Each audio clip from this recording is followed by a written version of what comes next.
All right, we're here with Rudy Love Jr. How you doing, Rudy? Man, I'm well. How about yourself? I'm doing great. Thank you for coming on. I know we've connected a lot online, but we haven't been able to connect in person as much as we wanted. So I'm glad we finally got here, can kind of tell your story a little more. Not that a lot of people have heard it, but a lot of people haven't heard it. So I'm excited. Man, anytime I see you, I think you're always on the move, man. I remember a couple years back seeing you at, I think, one of Nana's. Yeah, I remember. Food. I was like, man, it was down at O.J. Watson Park. O.J. Watson, yeah. I remember man. that. Yep. That was a good day, man. That was a good day. So you're a busy man. You're in a couple different bands, just coming off Somewhere Fest. So before we get into all that, just tell a little bit about yourself. Who is Rudy Love Jr.? I am a musician, a songwriter, I guess, and a Wichitan. Very, very loyal to my hometown, and I should say I appreciate what you do for us, man. Oh, thank you. I have been in a lot of bands and traveled a lot. Right now I'm in Rudy Love The Encore and 2LOT, the two main groups that I'm focused on. I also occasionally release music myself. But yeah, I'm also a board member of a nonprofit that's providing label services and artist services to underserved communities like Wichita. Very cool. Okay, I love it. I can't wait to dive into all of it. So I guess first off, how do you juggle multiple things like that? Is that difficult, or is that just like, does that feel natural to you to be in multiple bands, releasing music on your own, etc.? Man, I wake up in a panic of not knowing what I'm supposed to do exactly, and I luckily I look at my phone and someone texts me and says, "Hey, you're supposed to be here," and I show up and I make it. I fumble my way to success occasionally, or to failure, or the other way. Yeah. So what does a day in the life of a musician look like? Well, for me, I can tell you what's been going on this last week and last couple weeks. So directly after Somewhere Fest, where I performed like 4 or 5 times with like XV and an artist Martin Luther McCoy and my band 2LOT with Aloe Black and Encore, of course. The Encore went into the studio with my buddy Patrick Collier, who's a amazing producer from Atlanta. Worked with Lenny Kravitz and Sia and B-52s and Pharrell and Childish Gambino. Yeah. A bunch of people. So he was in Wichita, and by the way, loves Wichita. Wow. It's like, man, I would buy a second home here. I love it. So we were in the studio with him working on an 80s themed like synth funk album. And that was from, like the 15th till the 20th of June. And then I've been preparing for another project that the Encore is doing, all to tape. So we're going to be in the studio with David Leonard, who mixed Purple Rain. He's a brilliant dude. He just actually worked on this Jesus Christ Taxi Driver, another band that we work closely with. He just recorded their album. It's all to real old school. So we are rehearsing so intensely because you really have to nail it. You know what I mean? Like the parts you have to know. It's sort of taking me back to some of my family's best recordings, or when they were all in a room together recording in that fashion. And I think so the pressure's on. We've been like I've been spending about 10 hours a day on that. And then I just left last night an 11-hour rehearsal with 2LOT. Wow. We're preparing new music and actually working on new sets. We have a new album coming out here pretty soon, so we just finished up that, and we're sort of taking what we've recorded and translating it to the stage. We're playing Breakaway Festival in Charlotte, North Carolina, and that's like a DJ set, so we're preparing for that as well. So yeah, man, it I think tomorrow maybe I'll sleep a little bit. Yeah, maybe. How do you so 11-hour session, that's crazy. And I guess you were playing some instruments, right? You play piano or what? I play keys in both bands, but I play a little less in 2LOT. We have a keyboard player named Sage Judd with 2LOT that's like, he's got 3 boards up there. He's badass. He's a amazing player, and I think I play guitar as well. I play a little bit of bass, and I can drum, but you probably don't want me to drum. Sure. But yeah, just whatever I can do to like I'm a producer at heart and I'm a music maker. So if I have an instrument and I, have enough time with it, I can come up with something, Yeah, for sure. And I guess the part of the reason I asked, one, because that's awesome. That's amazing. You guys are like wizards with stuff like that. But if you have an 11-hour session, like how do you protect your voice? Like, you know what I mean? Are you drinking like hot tea at the end of the night, or like how do you protect your vocal cords? Well, what's interesting about that is, 11 hours of work, I'm maybe only singing for, 3 or 4 hours of it. So it's like a concert-ish amount of singing. Okay. In a rehearsal like that, it's a lot more discussing where things go. And that makes sense. There's a way to save your voice. Now you do that about 3 or 4 times a week and it can get rough. But I'm,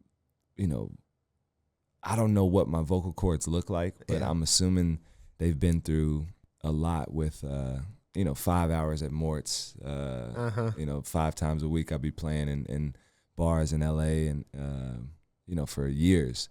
So I just got used to just going, It's like the Karate Kid that would like kick a tree and like build up his shin, so he can take anything. That's what your vocal cords have been through. Yeah, so he had an ugly shin at the end of it. At least we can't see we can just hear the vocal cords. Yeah. So, and you know what, I guess to my credit, as I've gotten older, you get a little bit, you get better, you get wiser on stage.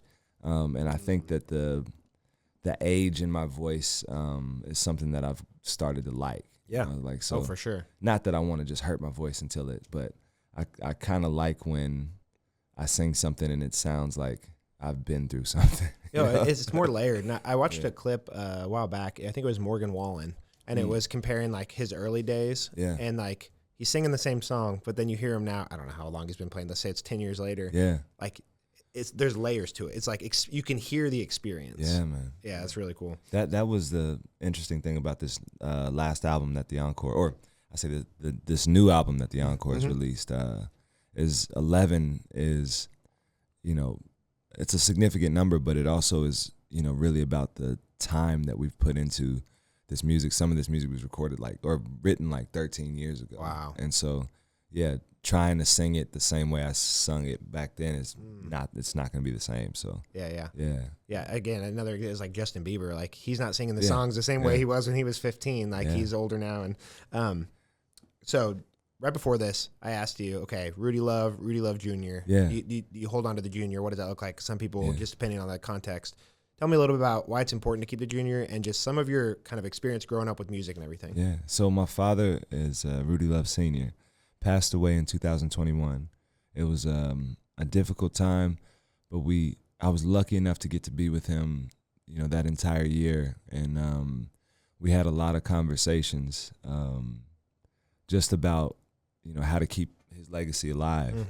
In the end, what he said to me was, with Rudy Love and the Love Family, which is our, legacy band, our family band, he said, shoot, you Rudy Love? And he would always say, when I go, I got you, I got your brothers and sisters, your family's going to keep this music playing. His last words were, keep the music playing. Wow. But the thing about it is that I feel so strongly that I want everyone to know that there's a Rudy Love, not just a Rudy Love Jr. And so while I release music as Rudy Love Jr., the Encore is made up of musicians who all learn from Dad. So all my friends and family that have been, with me for more than 15 years now, since we were kids. And, we were always Rudy Love Jr., Rudy Love Jr. this, or Rudy Love Jr. this. So we said, man, what if we were just Rudy Love and the Encore? And we're a band, we're the Encore. But this is a tribute to our pops, which I think the rest of the band was with. And so we ended up deciding on that name to just be a indirect way to pay tribute to everything we learned from my pops. So love that. Yeah. So when I'm out here in these streets, I'm still Rudy Love Jr. But when you see Rudy Love in the Encore, just know, I'm just I'm supporting. I love that. I didn't know that. Okay. That's a really cool story. And I think, honestly, that sounds like it should be like a movie. like Man. everybody like kind of learning up on the come up, like a coming of age story with all of you and your friends and your family being the Encore. Yeah, man. And Dad, he taught so many young musicians in this city. You know, he's responsible for a lot of Wichita sound currently. And I think everything with what we're doing with Midtopia, with the Harkeys, you know, that own Wave and Cotillion and a bunch of other places, they when they first approached me with the idea that they had for this thing, they said, you know, your pops was a major influence. The conversations that we had with him about what Wichita could be is what, you know, ultimately led us to doing this. And so it was kind of this full circle moment. And I was really happy when I was at Somewhere Fest walking around, and I look on the side of the Somewhere Works building, and I saw this amazing tribute to Wichita music, and saw Love Family up there, and saw Pop's name up there, and just was like, man, it feels good. So yeah. I love to hear that. And for those people that don't know, I haven't actually seen it, but the This Is Love documentary is out there. And I guess, what is your take on that? And is that a good place for people to go check out some of his legacy? I think it's the best, man, because, you know, from Pops, what he said to me was in 2018, we were in London, and the just premiered, and it finished, the credits roll. He said, man, I could die right now, and I felt like I did what I was supposed to. Wow. You know?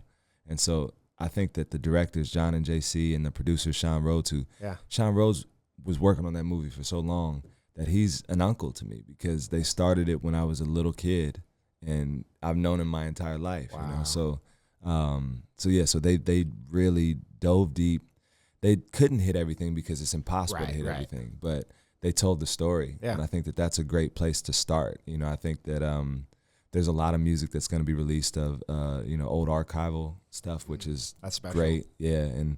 And the Love Family just played, you know, what is the original members' official last show for Juneteenth, and it was an amazing celebration. You know, everybody showed up and showed out, man. But you know, when thinking about how we're going to continue the Love Family specifically, I have some ideas, and you know, it starts with releasing some of this older music, and you know, I got a lot of nieces and nephews and brothers and sisters that are just so good at what they do that I want to build a band that becomes a family reunion. You know what I mean? Like, so when we get together, it's like, that's the dream. So that's so cool to see it so intertwined in your friendships and your relationships and your family. That's amazing. Yeah, that's what it's all about, man. I think that, you know, Pops probably could have been, you know, more successful than he was if he made a choice in life to do things with people he tolerated, but he wanted to do the things with people he loved. And family was always at the forefront, and his hometown was always at the forefront. So he made a choice, a deliberate choice to do music with the people you love. And I think that that's, you know, ultimately that's a really big part of what we're doing. Absolutely. And I think, to that point, and we're on the same page here, but it's like, what's your definition of success? Like, he could have been like one of the biggest of the big names, and he was, but like could have been bigger than some of those other guys. But like, he chose family, which a lot of those, of the big artist musicians, they don't choose that. They choose the traditional success over family, and that's amazing to hear. He stuck the other out. Yeah, man. And I mean, it's easy to people think it's a difficult road to travel to become extremely successful, and you know, they talk about that a lot of the motivation videos that I listen to, and I love, you know, they're like, you gotta leave your family, you gotta you know, cut off all your, I'm like, like, true, but at the same time, you know, what is success for you? What are you trying to build? And ultimately, you know, this thing is Wichita community. Like, plenty of us could leave Wichita and go be successful in other cities and give all that energy to there, but why not build something here? You know, I think that's really important. But yeah. Why is Wichita so special for that, or for music? Man, well, for me personally, I can attribute, you know, everything that I know to as far as musically, my upbringing is here, and the people I learned from, the musicians I got to be around when I was a kid.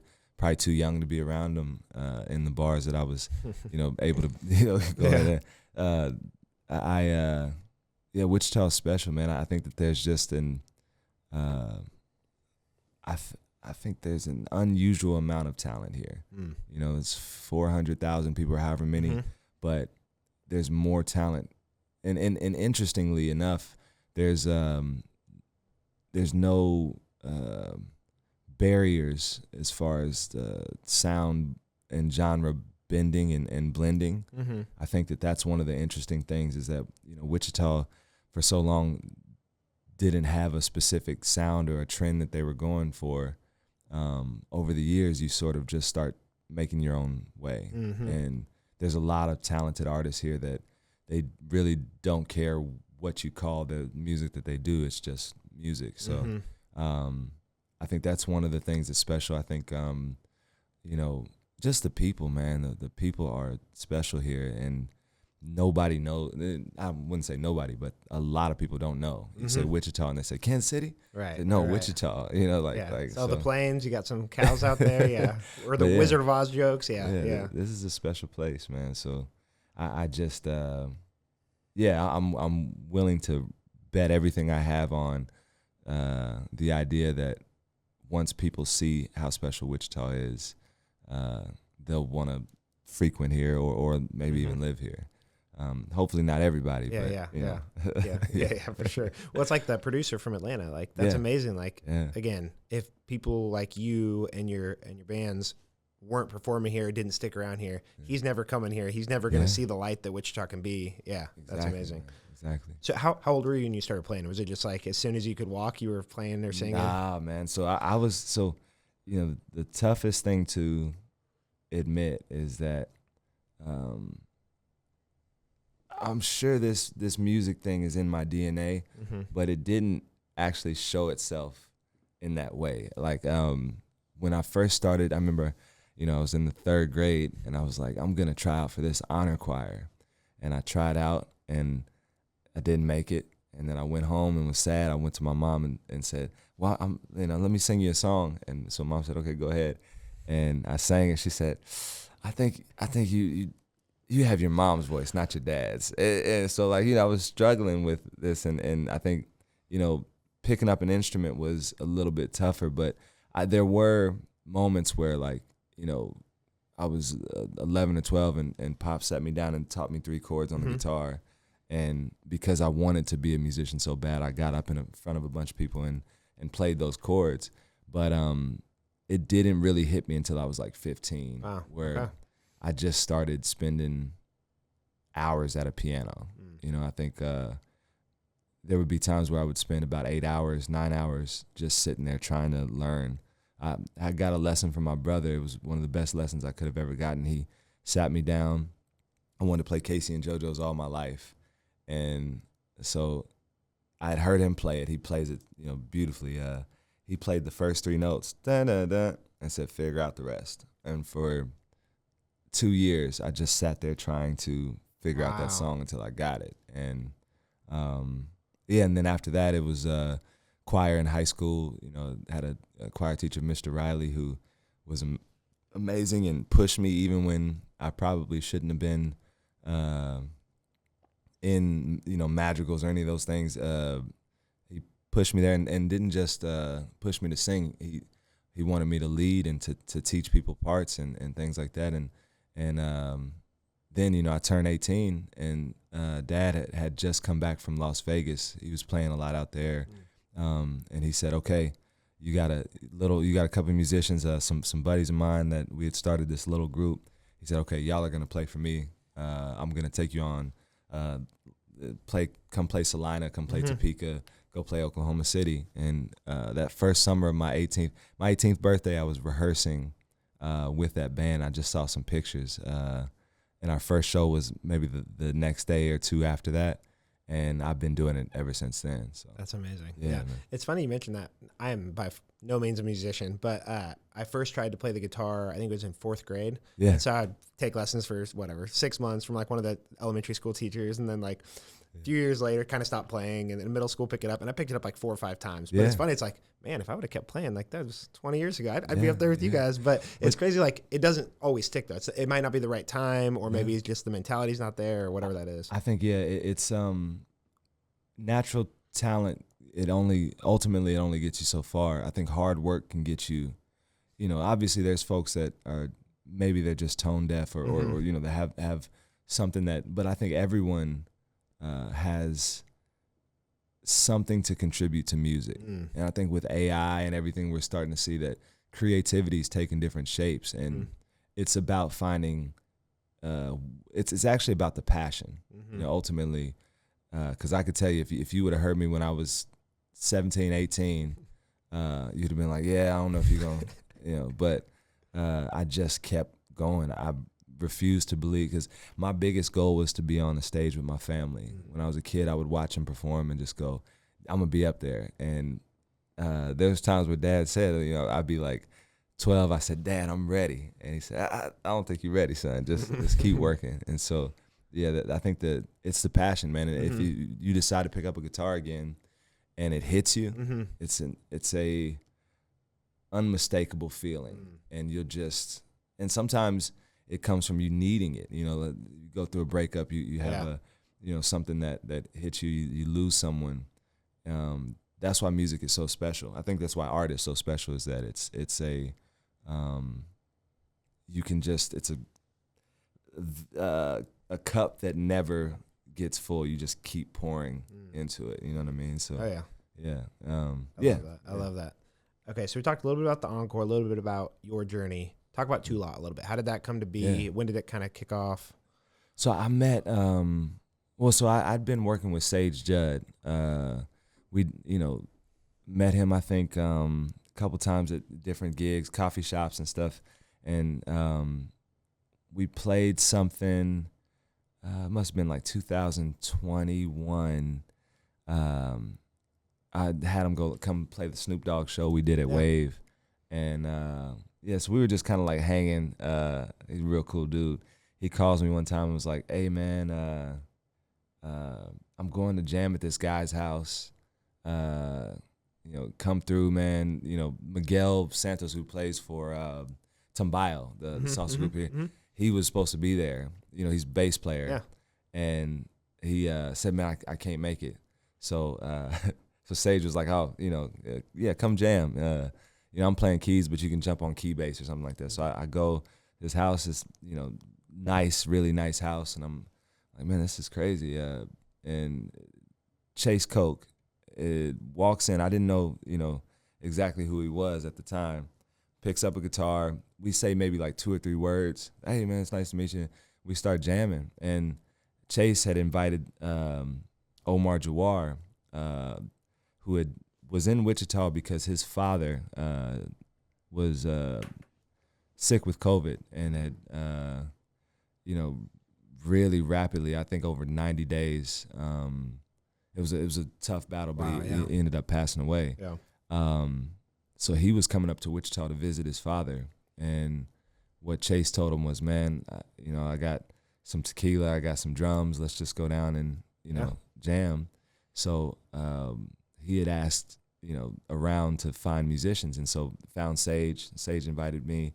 So anyways, walk in, and I don't know these guys, but we start playing together, and it's just the most fun I had that year, because I've been, you know, maybe a month or 2 before that, I had just found out that Pops had pancreatic cancer, and we had, you know, just started to get into chemo and all that stuff, and it was really heavy. And so I'd been playing music I've been gigging, you know, like working, playing music, but I hadn't actually just gotten to sit down and jam. And that's really where all this started, was, you know, some guys who didn't really know each other jamming together to get over stuff. You know, like Chase had just gone through a divorce that messed him up. You Sage was fighting depression and all kinds of things, and so we just bonded by playing music together, and then Chase gets this idea of like, hey man, I really like electronic music. What if we did like an electronic jam band? And so we started like trying to figure out how that would work, and started looking at technology. And we were going down to Dallas to do a recording session, and we had to ask his uncle Sput, who is like the drummer for Ghost Note and drum for Snoop Dogg. Yeah. He's on Kendrick Lamar's To Pimp a Butterfly, legendary. Said, hey man, we're trying to figure out how to, step up our game on the technology of this, like live looping, playback tracks, things like that. They said, well, Ableton, you want to meet this guy Robert Trusco, and he's this amazing guy. Kind of came over, kind of quirky dude that was just really nice and down to earth. Was sort of showing us Ableton and how he uses it on stage, and then we start our jam session. We start recording. I think we had Sean Martin there, which was crazy. But then he says, "Hey man, can I sit in with you guys on the jam session?" And he pulls out Ableton Push, just a bunch of lit up lights on this pad, and he starts, just pressing the buttons, and he's playing this thing like it's a bass and like it's a keyboard, and it's just one of the coolest things we'd seen. And we were like, I think the next day we were like, hey, can we get him in the band? Like, is there any way we can make that happen? And so we did a couple shows, and they turned out. It was amazing playing with him, and so he just, he was the last member to come in, but man, he came in the strongest. He's just an amazing dude. So, so that's how the 2LOT was formed, and I think that around that, the thing I forgot to mention was, from the beginning, we all decided that, music has helped us. Like it when we needed it the most, it did that thing for us that kept us going, and we wanted to continue that. So we don't really talk too much about a lot outside of music. We don't often have time. I mean, we talk, but I think the things that we all sort of stacked hands and said, man, we really care about is freedom of expression, criminal justice reform, fighting extreme poverty, addiction, and mental health are things that, like, no matter what our political beliefs or whatever we think, we care about these things. And so we're like, yo, that's what we want to do, is work towards helping as many people as we can, and using music as a opportunity to highlight causes that we care about, and people that are doing that kind of work. So it sort of formed into this electronic jam music social change band that's this weird, amalgamation of some eccentric guys who care about, what they do, and they want to help people. So yeah, absolutely. It's cool to hear. It's like connective tissue. It's like therapy, and it's like you said, like a catalyst for these social changes. And I don't know, maybe that exists, but it's like, and I think music, I mean, it's just magical that it can apply to so many different things. But I don't know if I've ever heard it like intentionally applied towards things like that. And it's really cool to see. There's luckily on this journey, we've found folks who are like-minded, and I think we're starting to build this community that's amazing. Like getting to work with Aloe Black. Aloe Black is all about that, and it has been. And he's one of the things that's, a huge inspiration, one of the catalysts for how we're sort of going about things, because he decided he was going to write an entire album. Each song was going to be directed at an issue that he was hoping or seeking to shed light on or even help resolve. So causes he cared about, and I think that's there's a lot of folks like that we didn't realize. Last year at the festival, we got the chance to bring Killer Mike in, and he's the same way. Man, there's a lot of artists doing it. I think that we're not doing anything new. We're just just trying to do it, man. No, yeah, for sure. Yeah. It attracts different people. Everyone, every artist attracts different people. Yeah, man. Yeah, that's super cool. So you mentioned brought him in. So talk a little bit about Summerfest. Was Elsewhere Fest. This year was Summerfest. Yeah. It was that much bigger this year. Yeah. Just talk a little bit about that. Why that's important. Why it's important that that's in Wichita, and a little bit about the heart behind that. It is important for this community to get a musical experience that, in a lot of ways, they've been deprived of. I think. Riverfest does a great job. At the end of the day, the priority for Riverfest, I believe, is, a place to take your family and go have fun, eat. I think it's a tradition that I would never want to see Wichita abandon. But at the same time, I feel like there isn't really a festival that's dedicated to the arts in this way, that also is paired with social change. And so the goal for Somewhere Fest is to provide folks with an affordable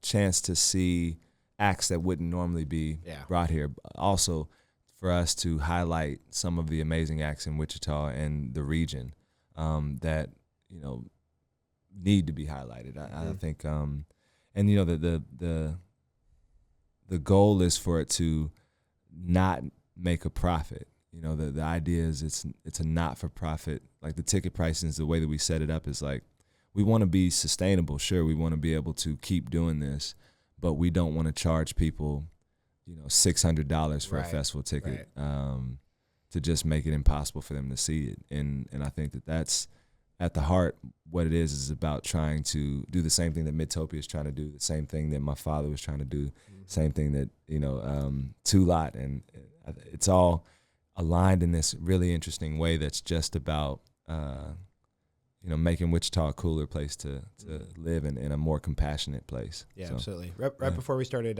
recording, you asked, like, what was our favorite part of Somewhere Fest? Like, what stood out?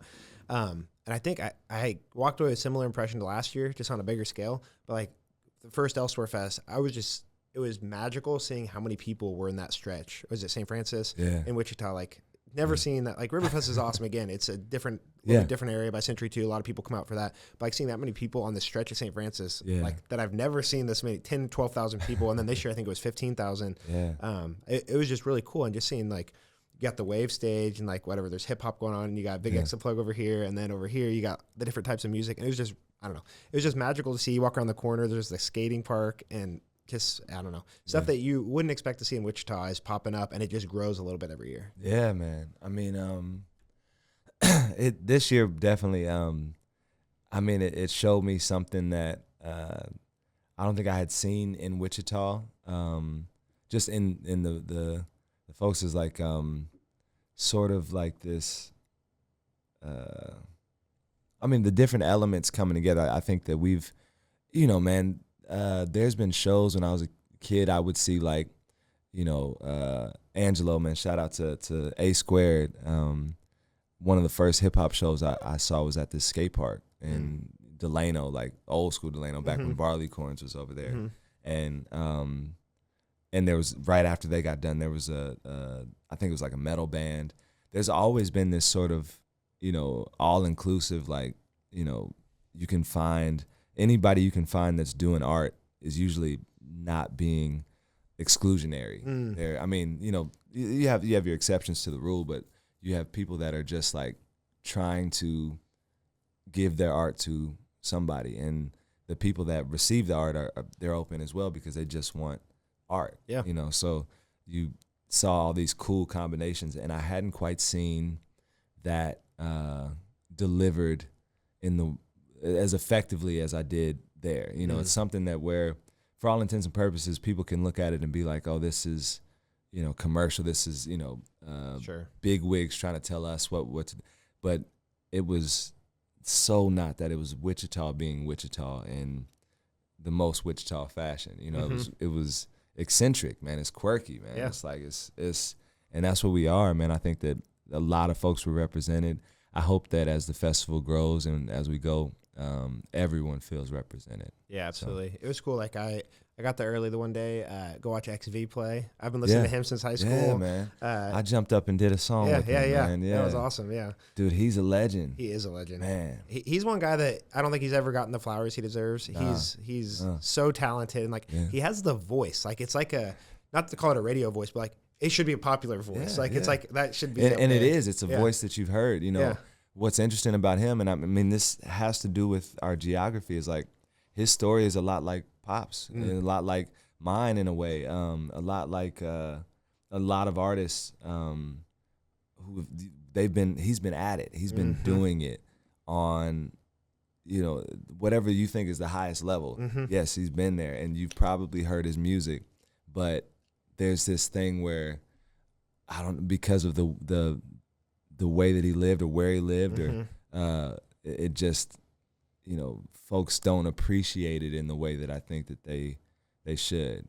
And some do. Some appreciate it and get it. I think that it was amazing to see, some of his biggest fans out there, rapping every single lyric and enjoying. And that was an amazing thing. And I think that's, But XV's, he's a wonderful human being, man. I think that was a great opportunity to get to. That was the first time I got to actually be on a stage with him. Awesome, we've been around each other, hung out, talked music for years. But man, that was awesome. But and it was also cool. So I'm from there, and then it might have been the next day, whenever it was. But you go into Wave, and there was I don't know what the band was, but it's kind of like a screamo band. Troy was really into it. Yeah. But then you go outside, and right after that was Suki Waterhouse, who I hadn't heard of, but again, the different genres kind of blending, but it was I might not be into this, but I'm into this, or I don't know either one, but it's just so interesting to hear them right next to each other. Yeah. And I mean, shout out to folks who booked. I think Adam Harkey and Matea, who actually she played. She's in a group called Yay, and just badass guitarist, if I can say it. But the people who are booking are, it's all the things that they like as well. So I think that the eclectic sound that came from the festival is a testament to just our wide range of taste here in Wichita. Absolutely. So, okay, so real quick, I want to talk just a minute about Midtopia. Can you give me the 60-second rundown of Midtopia? Yeah, man. So Midtopia is a nonprofit organization that's providing label services and touring services, studio services. We're building facilities to teach kids music and be able to make sure that if you're an artist in Wichita and you need a place to record and you can get these things for free or at an affordable rate.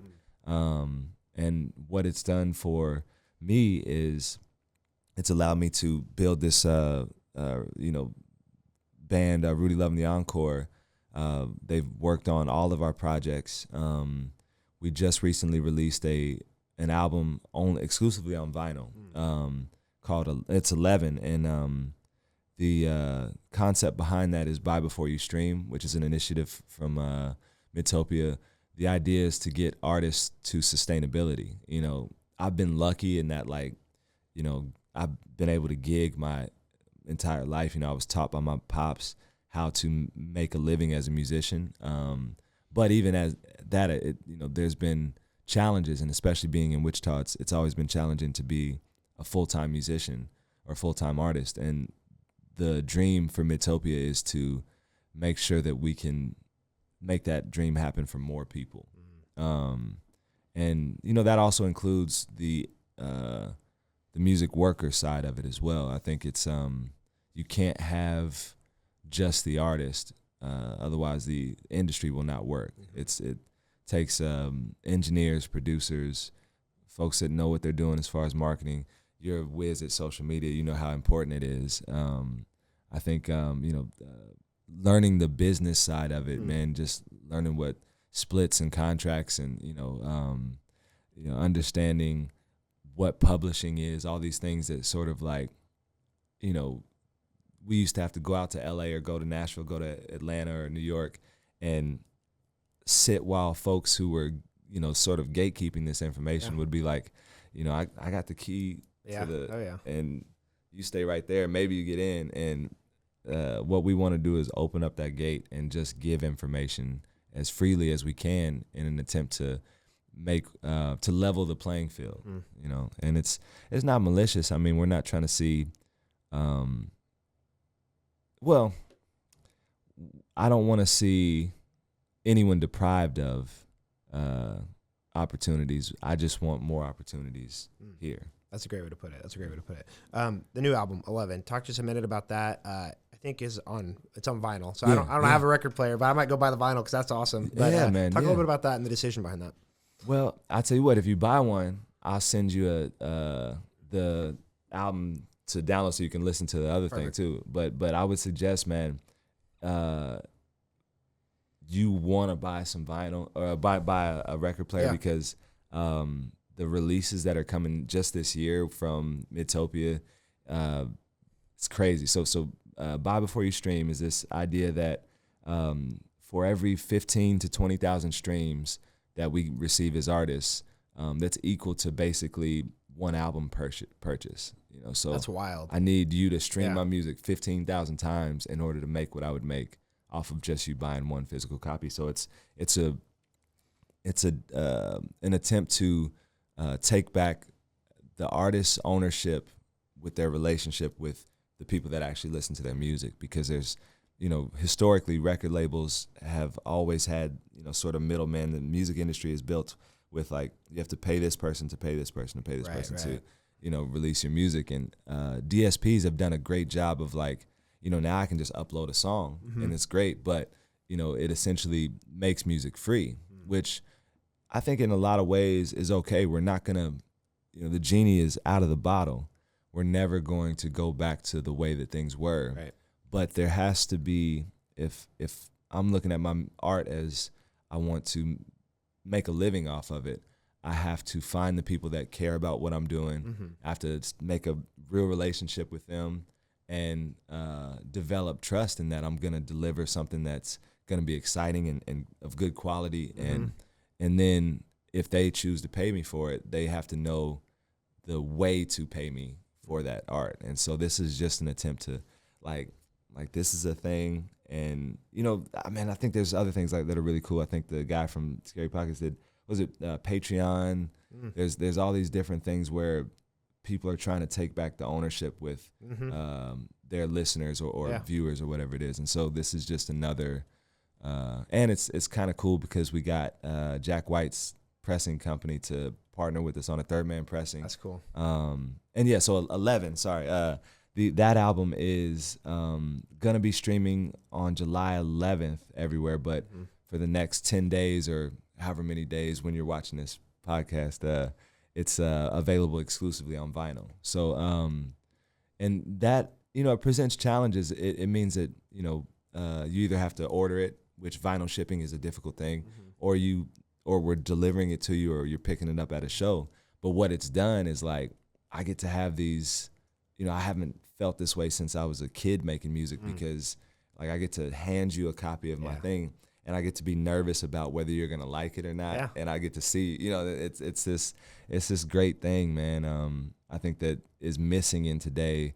Like, you can just release a song on Spotify, and you really don't know. Like, it says you got 1,000 listens, but you don't see those people listening to it. You don't get to feel, you know, you don't get to actually have a real so yeah, it's an amazing thing, man. And we released a couple singles so far. First one, Burnin', has my girlfriend MJ singing leads on it. She's powerhouse. We met her in Los Angeles 12 years ago, and she joined the band, and then we all parted ways and went everywhere else. And then I tricked her into moving to Wichita and joining the band again, and it's been amazing. Then also we have D Smoke featuring on another single called Flex.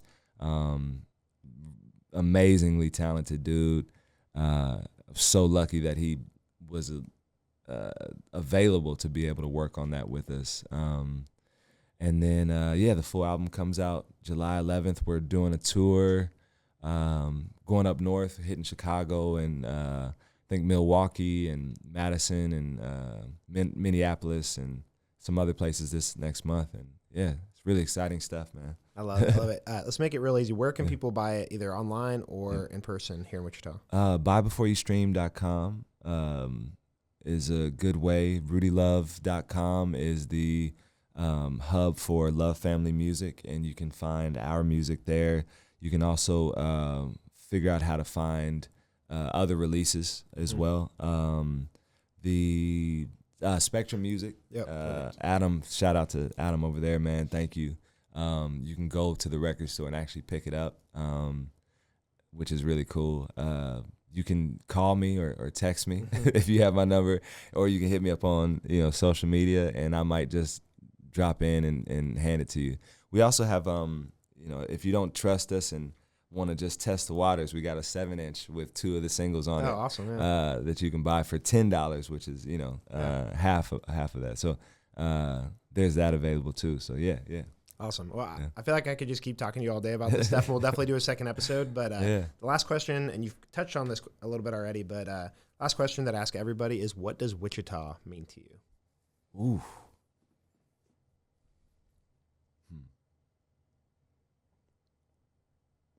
Well, my instinct told me to say everything, but if I can be more specific, Wichita means home. It's the place where I feel freest, the most free. I can freely express myself, and I don't feel. I feel challenged, but not boxed in. Yeah. What does Wichita mean? Yeah. So much. Man, I don't know. I'm sure, but not boxed in is a great way to put it. I haven't heard it framed like that, but I love that. Yeah, I love that. Awesome. Rudy, I appreciate it, man. This was awesome. This was fun. Everybody go follow Rudy Love Jr. in the Encore. Rudy Love in the Encore. Rudy Love Jr. 2LOT.